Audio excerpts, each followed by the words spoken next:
दूसरी इकाई शुरू करेंगे। इसमें इकाई का नाम है विलयन। विलयन में आज इधर राइट हैंड पर पेज नंबर 1, 2, 3 करके दिए हुए हैं, नोट्स आएंगे आपके पास। और आज 6 तारीख है, कल 7 तारीख में इससे अगले पेज आएंगे, 4, 5, 6, तो पेज के हिसाब से। और पिछली यूनिट में हमने टॉपिक के हिसाब से आपको नोट्स दिए थे, ध्यान रखना है। विलयन दो या दो से अधिक पदार्थों के समांगी मिश्रण को विलयन कहते हैं। तो विलयन की कंडीशन है ये समांगी होता है। इसका अर्थ है, इसके बारे में ये जो जानकारी, इसका मतलब ये है कि विलयन के प्रत्येक भाग का संगठन और उसके गुण समान होते हैं, समांगी होने के कारण। जैसे नमक को आपने पानी में घोला और घोलने के बाद, या चीनी को घोलने के बाद आपने जैसे एक बाल्टी भर के पानी लिया, उसमें नमक डाला और उसको घोल दिया। घोलने के बाद उसमें से आप 1 गिलास विलयन निकालेंगे। नमक पानी में घुलेगा तो विलयन बनेगा। तो गिलास में जो आपका विलयन है या बाल्टी में है, दोनों का संगठन और गुण दोनों के समान होंगे। तो इसका ये मतलब है विलयन के प्रत्येक भाग का संगठन और गुण समान होते हैं। विलयन के जो 2 घटक हैं या 2 अवयव हैं, जैसे आपने नमक लिया और पानी लिया, तो 2 घटक हो गए। तो अब इन दोनों में से जिस घटक की मूल भौतिक अवस्था विलयन के समान होती है उसे विलायक कहते हैं। जैसे नमक आपका ठोस है और पानी जो है वो द्रव है। जब आप विलयन बनाएंगे तो विलयन की जो अवस्था आएगी वो द्रव होगी, तो लिहाजा आपका पानी इसमें हुआ विलायक। दूसरा जो घटक है नमक है, मतलब अर्थात विलीन हुआ जो पदार्थ है वो विलेय कहलाता है। अगर दोनों ही घटकों की मूल अवस्था विलयन के समान है, जैसे आपने पानी लिया और अल्कोहल लिया, दोनों को मिला दिया, तो जिस घटक की मात्रा अधिक होती है वह विलायक कहलाता है और जिसकी कम होगी वो विलेय कहलाता है। तो ये विलयन की सामान्य परिभाषा और उसकी जानकारियाँ। दूसरी बात आ रही है इसमें विलयनों के प्रकार। अब हम विलेय और विलायक इन दोनों को लेंगे। द्रव्य की विभिन्न भौतिक अवस्थाएं, ठोस, द्रव, गैस जो है अवस्थाएं, उनके रूप में तो 9 प्रकार के विलयन हमें प्राप्त होते हैं। हम विलेय को लेंगे ठोस के रूप में, विलायक को बदलेंगे ठोस, द्रव, गैस के रूप में, फिर इसको हम द्रव के रूप में लेंगे, इसको विलायक को लेंगे ठोस, द्रव, गैस के रूप में, फिर इसको गैस लेंगे, इसको ठोस, द्रव। तो 9 आपके प्रकार बनेंगे। इनमें से ठोस या द्रव या गैस को विलेय के रूप में लिया है और विलायक को हमने लिया है द्रव के रूप में। तब जो विलयन बनता है वो विलयन प्रमुख है, मुख्य है। इस तरह का जो विलयन है उसको हम कहते हैं द्रव विलयन। जैसे देखें नीचे, विलेय हमने ठोस, द्रव या गैस लिया और विलायक के रूप में द्रव ले लिया। इनके उदाहरण है, जैसे ठोस को द्रव में घोला, नमक या चीनी को पानी में घोल दिया, इस तरह का उदाहरण है। द्रव को द्रव में घोला, अभी बताया, अल्कोहल को पानी में घोला है।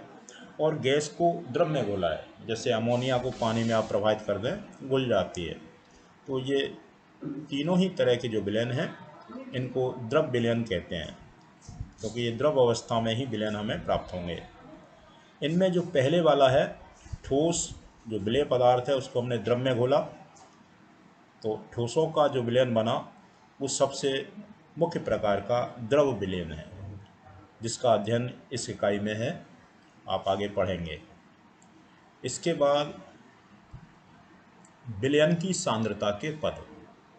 कोई भी विलयन आप बनाते हैं, जैसे 2 गिलास पानी है, एक में आपने 1 चम्मच चीनी डाली, गिलास में पानी दोनों बराबर है, मीन्स विलायक समान है। एक में आपने 1 चम्मच चीनी डाली है, दूसरे में 2 चम्मच चीनी डाली हैं, दोनों को घोल दिया। घोलने पर क्या होगा, इन दोनों जो विलयन बने हैं इनकी सांद्रता में अंतर आएगा।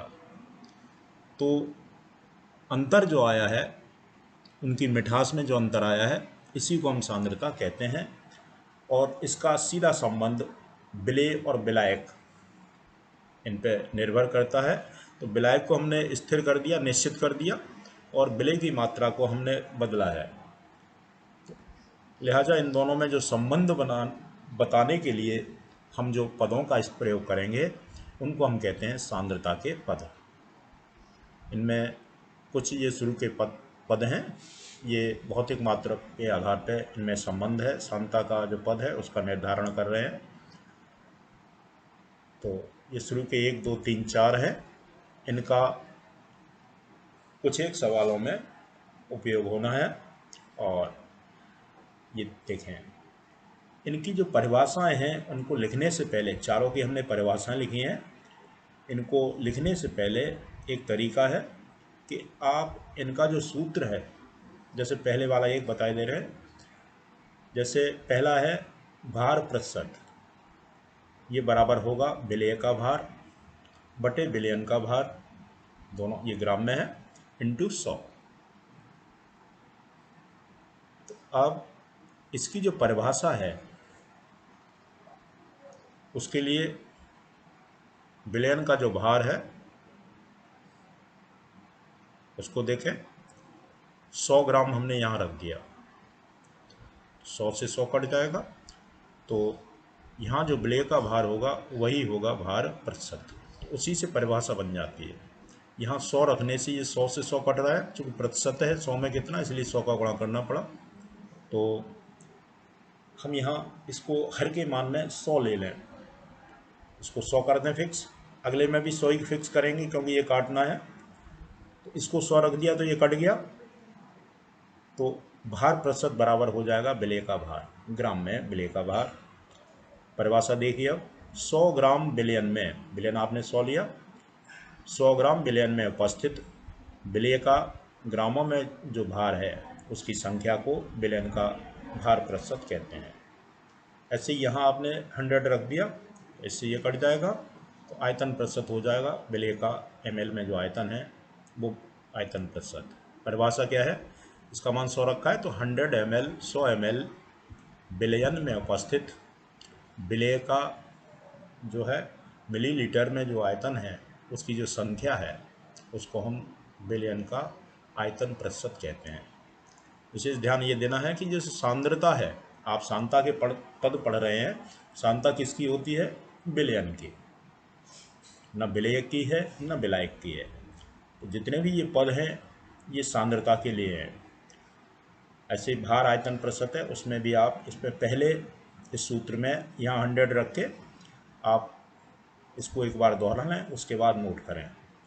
चौथा, ppm में सांद्रता दी गई है, पार्ट्स पर मिलियन, मिलियन का मतलब होता है 10 लाख, तो यहाँ हम 10 लाख रख देंगे, मीन्स 10⁶, तो उससे ये कट जाएगा, परिभाषा आ जाएगी। यहाँ विशेष कुछ गैसों के लिए ppm को आयतन या मोलों की संख्या द्वारा व्यक्त करते हैं, यहाँ हमने ग्राम में लिया है, और गैसों के लिए है तो अगर इसमें व्यक्त करेंगे, कॉम्पिटिटिव है इसलिए दिखती है ये। बाकी ये तो ये 4 प्रकार का हो गया आपका।